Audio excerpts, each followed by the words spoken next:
అగ్రనటుడు చిరంజీవి గారి మీద తప్పుడు ప్రచారం చేశారు అని ఒక యూట్యూబ్ ఛానల్ మీద హైదరాబాద్ జూబ్లీ హిల్స్ పోలీసులు కేసు పెట్టారు. ఆ పోలీసులు తెలిపిన వివరాల ప్రకారమే జూబ్లీ హిల్స్ రోడ్ నంబర్ 27లో మూవీ మిస్టరీ U7Z అనే యూట్యూబ్ ఛానల్ ఉందట. జూబ్లీ హిల్స్లో మూవీ మిస్టరీ U7Z అనే ఒక యూట్యూబ్ ఛానల్ ఉందట.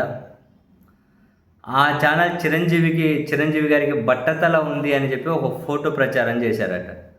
ఆయనకు బట్టతల ఉంది అని.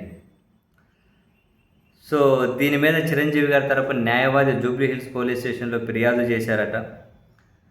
ఆ ఛానల్ పెట్టిన థంబ్నెయిల్లు, స్క్రీన్ షాట్లు, వాళ్ళ వీడియోలు ఇవన్నీ కనుక చిరంజీవి గారి పరువుకు నష్టం కలిగించేలా ఉన్నాయని జూబ్లీ హిల్స్ పోలీసులకు ఫిర్యాదు చేశారట. సో ఆ యూట్యూబ్ ఛానల్ నిర్వాహకులపై వివిధ సెక్షన్ల కింద పోలీసులు కేసు నమోదు చేశారట.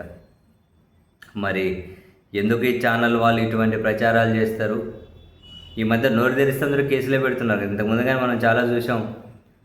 ప్రభాస్కి బట్టతల అని చెప్పి చాలా వీడియోలు చాలా ఫోటోలు ప్రచారం చేసేవాళ్ళు. నిజాబద్ధాలు మనకు తెలియదు, బట్ మీరు చూసినట్టు ప్రచారం చేసేవాళ్ళు. మహేష్ బాబుకు బట్టతల అని చెప్పి ప్రచారం చేసేవాళ్ళు. రకరకాలుగా అందరికీ జూనియర్ ఎన్టీఆర్కి బట్టతల అని ప్రచారం చేసేవాళ్ళు. చాలా రకాలుగా రవితేజకు బట్టతల అని ప్రచారం చేసేవాళ్ళు.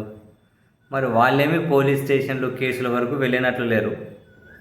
బట్ ఇప్పుడు చిరంజీవి గారికి బట్టతల అని చెప్పి ప్రచారం చేస్తే బహుశా ఆయన అది పరువుకు, ఆయన ఇమేజ్కి నష్టం చేకూరినట్లు చిరంజీవి గారు భావించినట్లున్నారు. అందుకని చెప్పి తన న్యాయవాది ద్వారా కేసు పెట్టించారు.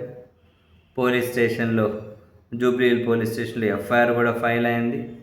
త్వరలో అక్కడ పోలీసులు ఆ ఛానల్ నిర్వాహకులపై చర్యలు అయితే తీసుకోబోతూ ఉన్నారు.